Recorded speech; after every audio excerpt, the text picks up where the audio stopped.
Le procès des viols de Mazan ici en France suspendu jusqu'à lundi.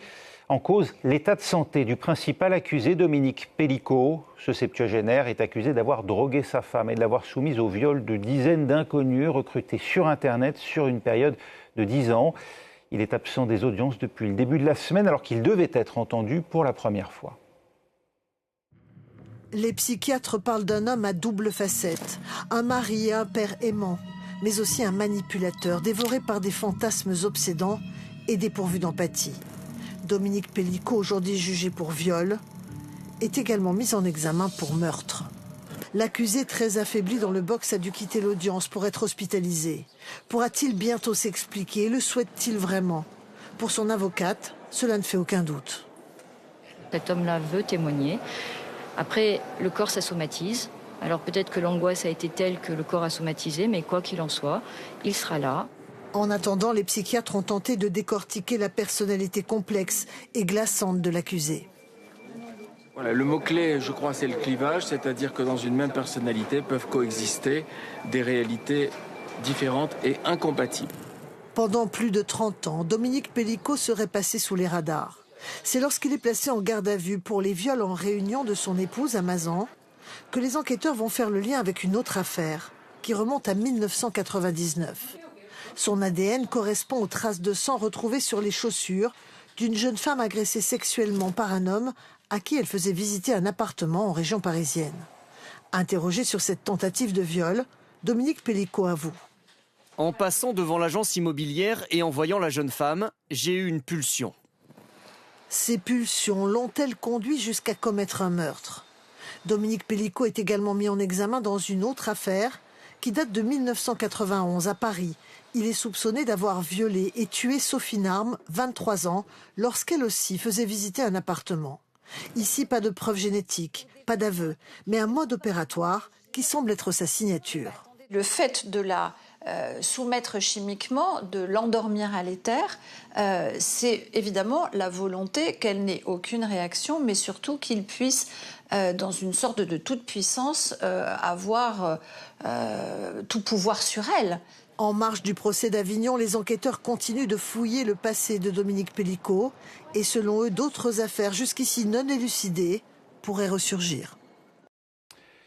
Pour en parler, j'accueille à présent l'avocate spécialisée en violence conjugale, maître Nathalie Tomassini. Bonjour. Bonsoir. Merci d'être avec nous. D'abord sur cette affaire pour laquelle est jugé actuellement, donc on vient de le voir, le principal accusé, le président de la Cour criminelle départementale du Vaucluse, indique que le procès pourrait être renvoyé si l'état de santé de l'accusé Dominique Pellicot donc reste mauvais, qu'il faut s'en inquiéter.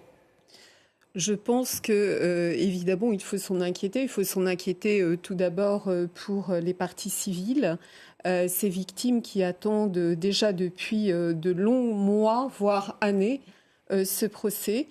Pour elles, ça serait vraiment dramatique. Après, je crois qu'on n'en est pas encore là. Je pense que le président, évidemment, connaît les enjeux. Et il fera tout ce qui est possible pour que le procès ait lieu. Dominique Pellicot somatise, indique son avocat. C'est entendable, ça, compte tenu évidemment du calvaire vécu par sa femme et, semble-t-il, par sa volonté à lui.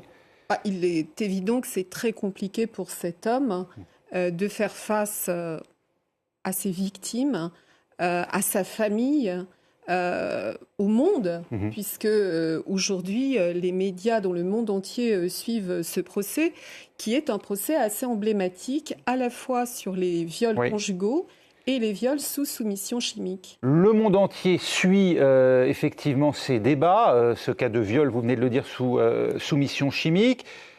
Lui-même, Dominique Pellicot, réclamait le huis clos. Son épouse, la victime, Gisèle Pellicot, a obtenu la publicité des débats. C'était nécessaire, indispensable? C'était indispensable pour elle, pour les autres victimes. Elle a eu le courage, parce que ce n'est pas du tout facile, d'exposer sa vie intime à tout le monde, aux yeux des journalistes, aux yeux de tous ceux qui veulent finalement assister à ce procès. Elle a voulu le faire essentiellement pour que ces viols conjugaux et ces viols sous soumission chimique puissent être reconnus en tant que tels et se poser la question et la poser à la société de l'existence vraisemblablement d'autres actes et d'autres criminels, peut-être en série, qui utilisent cette soumission chimique pour violer ces femmes et les agresser sexuellement. Il y a les propos de cet avocat de la défense, maître Guillaume de Palma. Il y a viol et sans intention de le commettre, il n'y a pas de viol. Voilà ce qu'il dit pour la défense de ces hommes jugés à Avignon, qui ont été donc contactés par Internet, qui reconnaissent avoir eu des rapports sexuels avec Gisèle Pelicot. Ils affirment, eux, ne pas avoir su à l'époque que la victime, pourtant droguée, n'était pas consentante. Vous êtes choqué des propos de l'avocat ? Je suis à la fois choquée en ma qualité d'avocate des victimes et en même temps, c'est la seule stratégie possible pour les différents accusés. C'est-à-dire qu'il faut comprendre que l'infraction de viol, cette infraction criminelle, elle est constituée, elle est caractérisée lorsqu'il y a la réunion de deux éléments. L'élément matériel, qui est l'acte de viol en lui-même, l'acte physique, et l'élément intentionnel.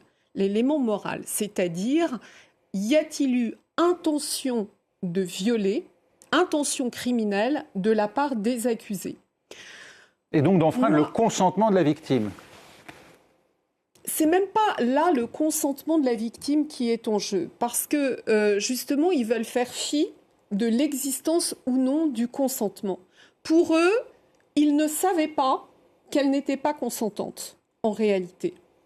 Alors, la définition du viol en France, elle est claire. Il s'agit de tout acte de pénétration sexuelle d'un individu sur un autre avec violence, contrainte ou surprise. Moi, j'estime qu'en l'état, on peut peut-être se référer au critère de la surprise qui est tout à fait présent dans ce dossier, parce que qu'est-ce qu'on entend par la notion de surprise dans le viol?